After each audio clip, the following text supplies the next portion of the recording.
bom dia! Olha, gente, como o meu cabelo já tá grandinho, a ideia é que ele cresça mais e mais e mais. Agora eu vou deixar ele crescer um pouco. Hoje eu vim comentar com vocês sobre a terapia comportamental dialética, mais precisamente sobre a teoria biosocial, né?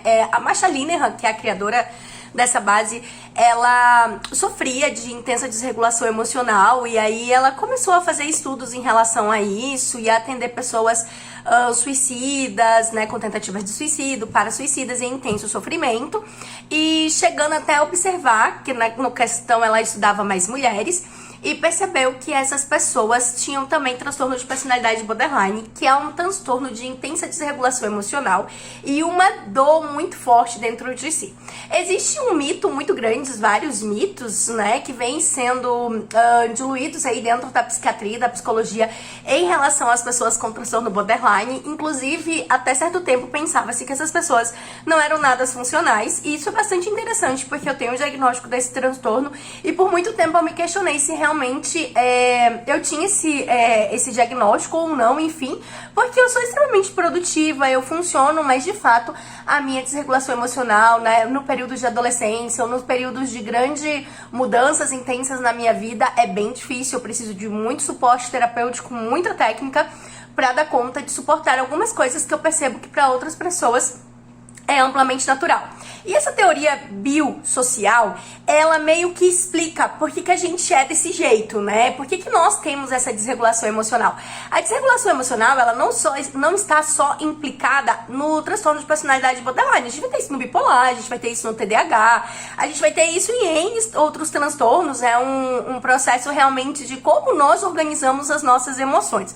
Então a Marsha, ela vem dizer que algumas pessoas nascem com isso, como um fator biológico mesmo, né? Então existem pessoas que são mais extrovertidas, introvertidas, como se fosse aquele marcador biológico que tu traz, né?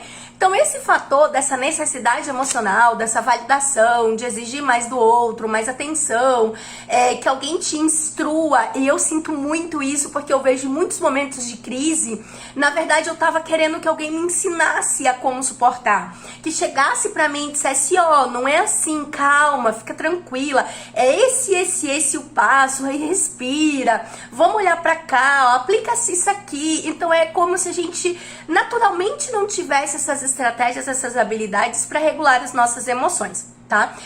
A desregulação emocional, ela pode vir de diferentes contextos. Então, por exemplo, eu posso ter pais amplamente maravilhosos, que cuidam, protegem, validam ao ponto de eu não me sentir validada. Então são pais super protetores, enfim, que eles nem permitem tu sentir as tuas emoções, porque eles estão sempre ali tentando não te fazer sentir as emoções que tu acaba não sabendo sentir. E eu tenho muitos pacientes com essa dinâmica de que quando eles sentem a frustração, quando eles sentem raiva ou qualquer necessidade primária, eles desregulam assim no nível muito intenso, exatamente por conta desse processo de que não foi permitido sentir. Então era um contexto que pensa-se que estava tudo maravilhoso porque não era gatilho de sofrimento para essa pessoa, mas de fato não estava permitindo que essa pessoa entrasse em contato com algum dos seus sentimentos e validasse isso, né? Então eu não posso estar triste porque está tudo muito bom. E já a criança que vem aí com essa desregulação emocional meio que de fábrica, né? Ela demanda muito desses pais. Então ela demanda que esses pais expliquem, ela vai ser aquela criança de difícil controle, ela talvez busque mais carinho, busque mais atenção. Não necessariamente ela cresceu num lar negligenciado, desestruturado, enfim, apesar da gente ter muito isso no histórico das pessoas que sofrem do transtorno bipolar, borderline, perdão, mas não é um marco, não é tipo, tem que ter uma vida aqui toda desestruturada pra isso, não. O que a gente tem é um ambiente invalidante, um ambiente onde essas necessidades primárias não foram atendidas, não foram escutadas, ou aquele engole o choro, você não fez mais que a sua obrigação, e isso pra mim é muito forte, gente, porque eu sempre fui a aluna destaque, a mais inteligente, a ali que sabia conversar sobre política aos 10 anos de idade, a que sempre tinha uma opinião.